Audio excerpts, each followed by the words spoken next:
এলাকাবাসী ভাই বোনেরা, মা বোনেরা, আমার দলীয় নেতৃবৃন্দ এবং কর্মী ভাইরা, আসসালাম আলাইকুম। কেমন আছেন সবাই? আলহামদুলিল্লাহ।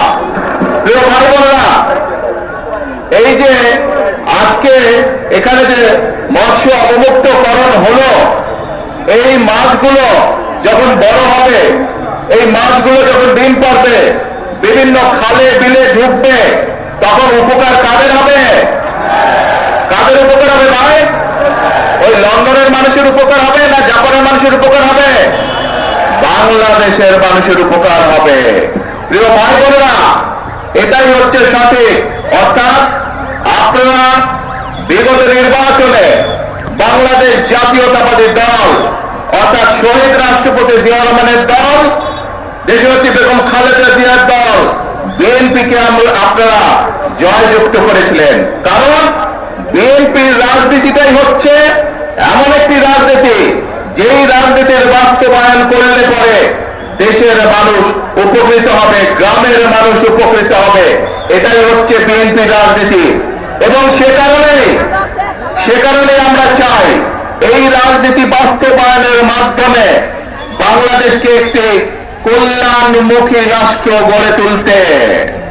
এবং সে কারণে প্রিয় ভাই বোনেরা, আপনারা দেখেছেন যে আমরা নির্বাচনের আগে বলেছিলাম এবং নির্বাচনের পরে আপনাদের ভোটে আল্লাহর রহমতে যখন আমরা সরকার গঠন করতে সক্ষম হয়েছে, আমরা বলেছিলাম খাল খনন কর্মসূচির কাজ আমরা শুরু করব।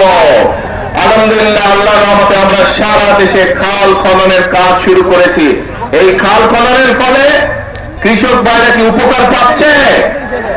কৃষক ভাইরা উপকার পাচ্ছে। শুধু খাল খনন করলে কৃষক ভাইরাই উপকার পাবে না, একই সাথে খালটা যেই এলাকার ভিতর দিয়ে যাবে সেই এলাকার মানুষও পানির সুবিধা পাবে। সেজন্যই একই সাথে শুধু করলেই হবে না, খননের পানি যেমন উপকারে লাগবে, সেই পানির আরো সৎ ব্যবহার করতে হবে। এবং তারই অংশ হিসাবে আজকে আমরা এই নদীতে আমরা মাছ ছাড়ে পোনা ছাড়লাম, কিন্তু ধীরে ধীরে ইনশাআল্লাহ সমগ্র নদী এবং বড় বড় খালগুলোতে আমরা, সারা বাংলাদেশের খালগুলোতে আমরা মাছের আরো গড়ে তুলব, মৎস্যের পোনা আমরা ছাড়বো পর্যায়ক্রমিক ভাবে, যাতে করে এই পানির সেচ সুবিধা যেমন কৃষক ভাইরা পাবে, এই মাছগুলো ধরার মাধ্যমে খাদ্যের চাহিদা যাতে মানুষ পূরণ করতে পারে।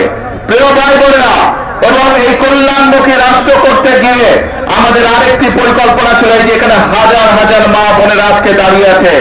এই মা বোনদেরকে শিক্ষিত করার জন্য দেশনেত্রী খালেদা জিয়া যখন দেশ পরিচালনার দায়িত্বে ছিলেন, উনি একটি পদক্ষেপ গ্রহণ করেছিলেন। সেটি হচ্ছে নারীদের শিক্ষা ব্যবস্থা। ক্লাস